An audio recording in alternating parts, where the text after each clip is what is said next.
Meu nome é Jaqueline Machado Rosa e eu vou falar um pouco sobre a Revolução Inglesa, sobre o contexto e a ascensão da burguesia.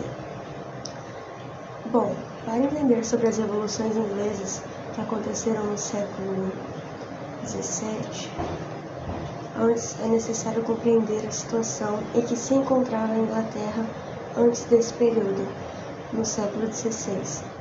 O país inglês passava por alguns momentos transitórios, já que características feudais ainda não eram existentes no local, principalmente em relação ao comércio e ao plantio das terras.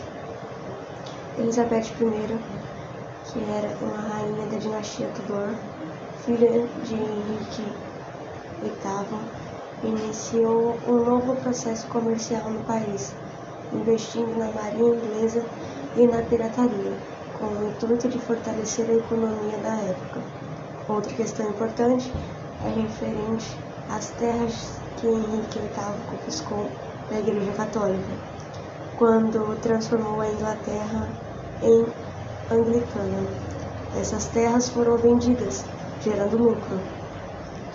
No mesmo período, foi instituída uma lei chamada Lei de Cercamento de Terras, em que as terras que eram utilizadas de maneira geral passaram a ser cercadas e vendidas para nobres burgueses, que investiam nesses espaços.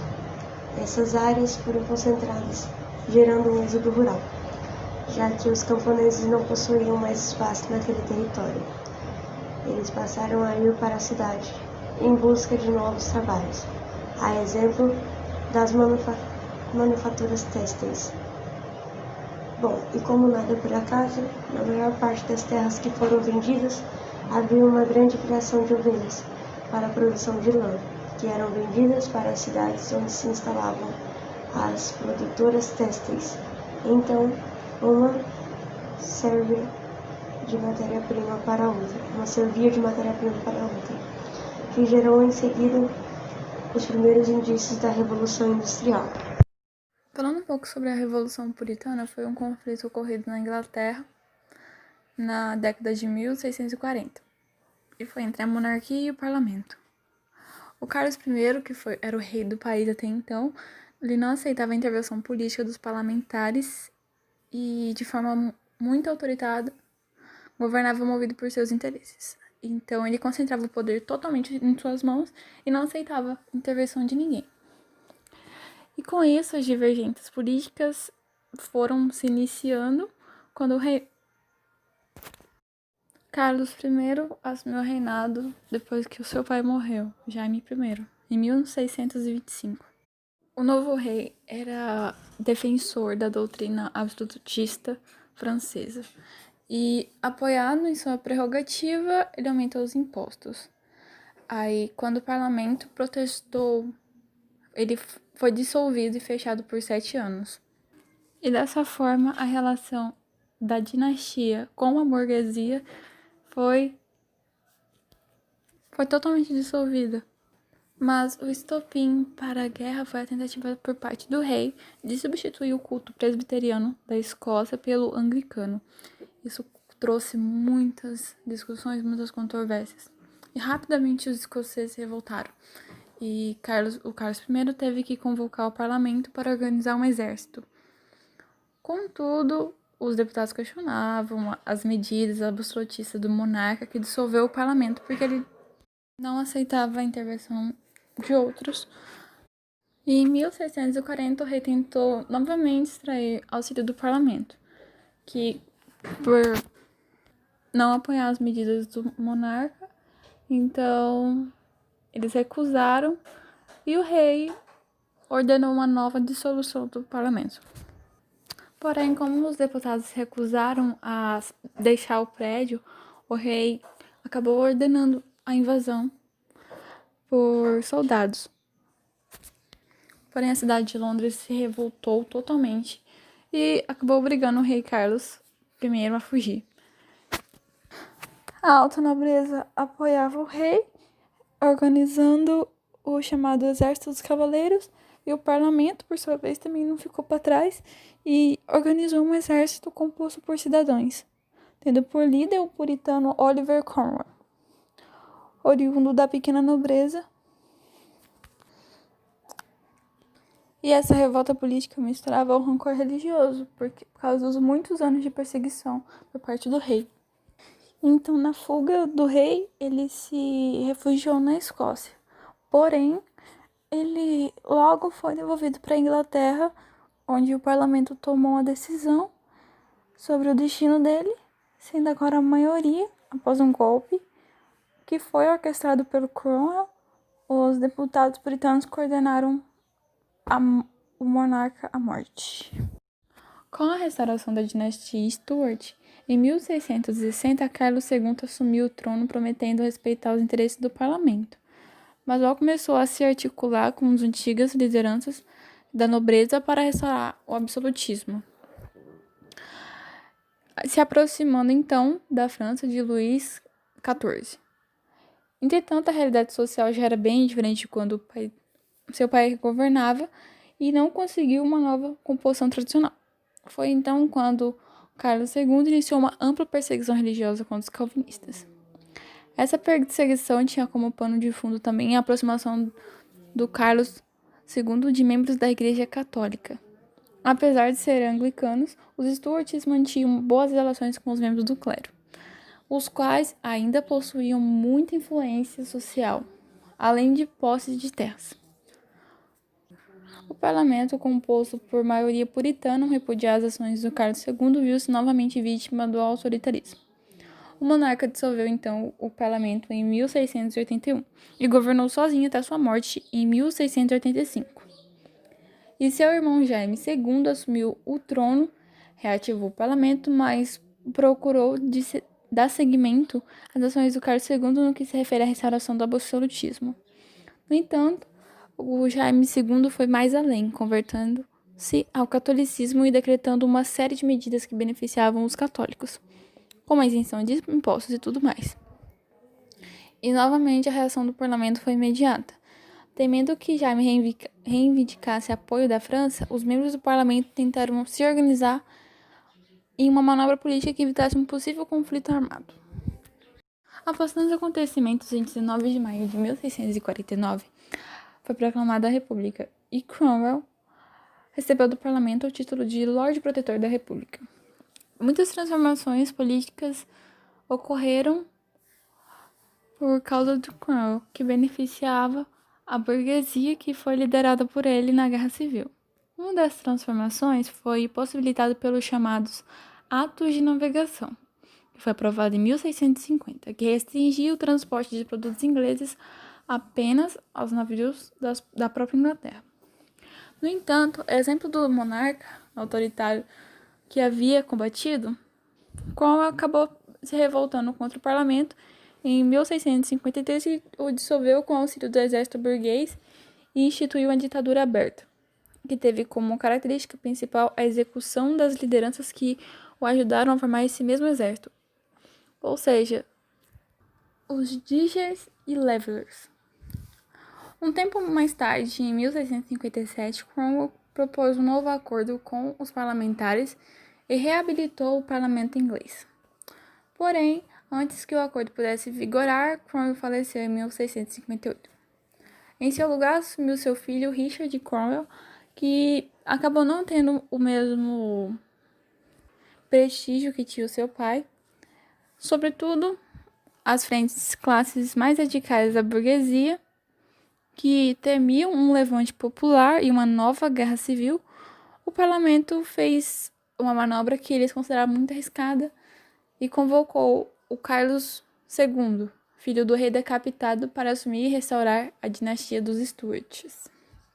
Partindo já para a Revolução Gloriosa e a fundação da monarquia parlamentarista, com a reação do parlamento, que teve a manobra política para evitar um possível conflito armado, a manobra consistia na convocação da filha de Jaime II, Maria II, que na época era casada com Guilherme de Orange, governador dos Países Baixos, para então assumir com o marido o trono da Inglaterra.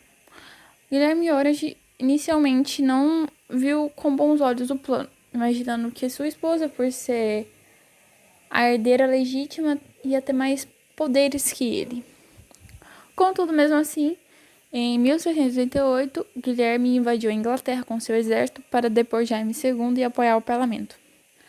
A cavalaria da nobreza também estava descontente com o rei, em vez de defendê-lo, aliou-se ao Guilherme, e então Jaime II ficou sem defesa. E Guilherme ainda foi muito bondoso e permitiu a fuga para a França, onde o monarca permaneceu exiliado até os últimos dias de vida. Guilherme assumiu o trono inglês como Guilherme III. Por sua ação militar não teve resultado em guerra e derramamento de sangue, ele recebeu o nome de Revolução Gloriosa. Contudo, o parlamento estabeleceu as diretrizes novas para Guilherme e Maria, antes de coroá-los, para que não houvesse a possibilidade de o parlamento ser novamente dissolvido. E ambos os reis tiveram que se comprometer a cumprir a chamada Declaração de Direitos de 1689. A Declaração de Direitos limitava a ação dos reis de modo a impedir que qualquer retorno do absolutismo. Os reis passaram a ter poder restrito e o poder da decisão política concentrou-se somente no parlamento, formando assim uma monarquia parlamentarista. E além disso, havia o comprometimento com a liberdade individual, principalmente com a liberdade de crenças religiosas. Oi, meu nome é Maria Clara e eu vim falar um pouco sobre Maria Clara Frade, do segundo ano de informática, e eu vim falar um pouco sobre como o islamismo surgiu, suas origens e um pouco da doutrina. Enfim, o islamismo surgiu na Península Arábica, lá por volta do século VII, por aí. E é uma das maiores religiões do mundo. E a gente tem que falar um pouco sobre a palavra islamismo.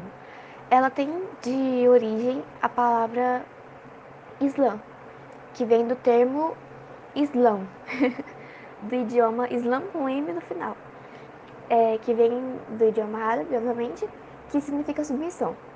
E essa palavra, por sua vez, ela tem relação com outra palavra árabe, que é salam, que significa paz. E o adepto ao islamismo, que é conhecido como muçulmano, também vem de outro, tem origem de outro termo árabe, que vem do muslim, que significa submisso. Então, muçulmano é aquele que é submisso ao Deus, que na religião deles é o Alá. E o islamismo, igualmente ao cristianismo e ao judaísmo, é uma religião monoteísta, ou seja, que acredita somente em um Deus. Então, como eu disse antes, o islamismo surgiu no século VII e na tradição religiosa muçulmana, o surgimento da religião veio por causa do Muhammad, que também é conhecido em português aqui pela gente como Maomé. Ele era o grande profeta do islamismo e ele nasceu, acho que, não, pera, 570 antes de Cristo. Não, depois de Cristo. E durante uma grande parte da vida dele, ele trabalhou como comerciante, cara. E, pois bem, vou falar um pouco sobre Muhammad e como surgiu. A vida dele mudou quando ele teve uma revelação do anjo Gabriel, que ficou conhecido na tradição religiosa muçulmana como a Noite do Destino. E os muçulmanos não adoram Muhammad, mas eles consideram ele como o último de uma série de profetas que trouxeram a revelação da mensagem de Alá. E Muhammad, ele nasceu e viveu grande parte da vida dele em Meca, onde depois da revelação do anjo Gabriel, ele passou a pregar a mensagem de Alá. E na época, a Península Arábica, ela era marcada pelo politeísmo. E a época pré-islã, na tradição muçulmana, é conhecida como Jília, que é mais ou menos tipo a época da ignorância, algo que eles chamam. E a pregação do Maomé desagradou muita gente, desagradou as autoridades locais lá da Meca por atacar o politeísmo, né? E o profeta, ele começou a ser o profeta e os seguidores dele passaram a ser perseguidos, cara. E a perseguição colocou em risco a vida dele e a dos seguidores. Então, ele recebeu um convite para se estabelecer em Medina. E em 622 ele se mudou para essa cidade e esse evento ficou conhecido como Égira, acho que é Égira. E a Égira é um marco que iniciou o calendário islâmico e uma vez em Medina, Muhammad começou a agregar forças e assim começou, cara. E esse estado muçulmano, formado pelo profeta Medina e as várias pessoas que ele conseguiu agariar, eles defendiam a liberdade religiosa para judeus, cristãos e adeptos politeístas. E agora vamos falar um pouco sobre a religião, os princípios da religião islâmica. Eles proferem que só existe um Deus e ele é Alá. Para os muçulmanos, Alá é onipotente, onisciente e o criador do universo. E semelhante ao nosso Deus, o nosso Deus cristão, da religião católica. E a crença em Alá, ela é fundamental dentro dessa religião e no Alcorão, que é o livro sagrado deles. E frequentemente encontrada a mensagem em nome de Deus e clemente, misericordioso. E os muçulmanos também acreditam nos profetas, como já foi dito antes, e que são as pessoas escolhidas para trazerem as mensagens de Alá. E alguns desses profetas que os muçulmanos acreditam são o Adão, Noé, Abraão, Moisés, Jesus e por fim Muhammad. Tá. E os preceitos sagrados do islamismo, eles estão guardados no Alcorão. E esse livro foi compendiado durante 22 anos, de 610 d.C. a 632, e foi escrito pelos seguidores de Muhammad. E ele recebia as revelações de Alá e repassava para os seguidores dele, que então escreviam no livro. E outros escritos importantes do islamismo são o Torá, os Salmos e o Evangelho, que fazem parte da Bíblia cristã. E os muçulmanos acreditam também que Alá julgará todos em um julgamento final e que vai condenar e salvar as pessoas com base em suas ações na vida. E além disso, todos os acontecimentos passaram pelas permissões de Alá. E os muçulmanos também acreditam na existência de anjos. Para eles existem algumas cidades sagradas: Medina, Meca e Jerusalém. E agora eu vou falar sobre os pilares do islamismo. Ele possui 5 pilares básicos que todo muçulmano deve observar ao longo de sua vida. Ou seja, eles devem seguir isso fielmente. O primeiro é recitação do credo. Não existe nenhum Deus além de Alá e Muhammad é seu profeta. Segundo, orar 5 vezes ao dia na direção de Meca. 3. Realizar o jejum durante o mês sagrado e o Ramadã. E 4. Realizar a caridade aos pobres por meio da doação de 2,5% de seus lucros pessoais, o zakat. Desde que tenha condições para isso, realizar a peregrinação para a Meca uma vez durante sua vida. E foi isso. Obrigada. Olá, me chamo Vinícius e estarei aqui falando um pouco para vocês sobre a expansão e a ciência do Islã, né? A expansão começou a expansão, no caso, seria a expansão territorial do Império Islâmico. Ela começou quando Maomé ele morreu e não elegeu um sucessor. E esse sucessor, tipo, o posto de Maomé seria como um califa, que seria um líder espiritual e político para o povo. E com isso existiam 2 grupos de pessoas que defendiam critérios diferentes para eleger um novo califa. Um deles era chamado de xiitas, que eles defendiam ser um parente de Maomé, ou seja, o seu primo-genro Ali. E o outro grupo que era chamado de sunitas, que eles defendiam ter o critério de qualquer pessoa islã poder ser um califa por meio de um sistema de eleição de tribos antigas. Com isso se criou esses dois grupos, né, os xiitas e os sunitas. E ele, nesses períodos de 632 até 661 depois de Cristo, né, teve os líderes Abu Bakr, Omar, Othman e Ali. Com esses quatro primeiros califas eles dominaram a Pérsia, a Mesopotâmia e a Palestina, a Síria e o Egito, que na época seriam províncias bizantinas. E apesar de ter tantas vitórias da sua expansão, eles ainda tinham muitos problemas de crise políticas, entre outros problemas. Com isso, em 661, os Omídadas que se tornaram califas. Os Omídadas eram uma dinastia arábia, originada da Síria. E com isso eles continuaram a expansão do território para o leste, em direção à Ásia Central, em que correspondia ao Afeganistão, Turquestão e o Vale do Rio Indo.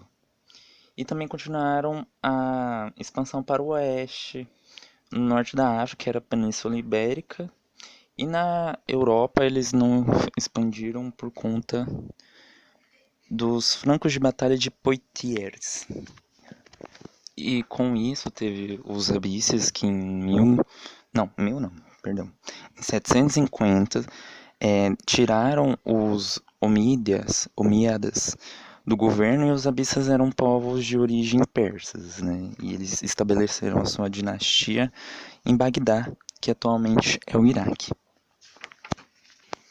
Agora, sobre a ciência islâmica, também tem a cultura, né? Que elas andam lado a lado, pois foi em um período no governo de um abássida, que era o Harun al-Rashid, que de 786 a 809, ele criou uma casa chamada Casa da Sabedoria, que era o maior centro intelectual do mundo islâmico. Na verdade, se tornou o maior centro intelectual, pois ela começou apenas com uma grande biblioteca que traduzia e fazia cópias de livros estrangeiros e guardava eles.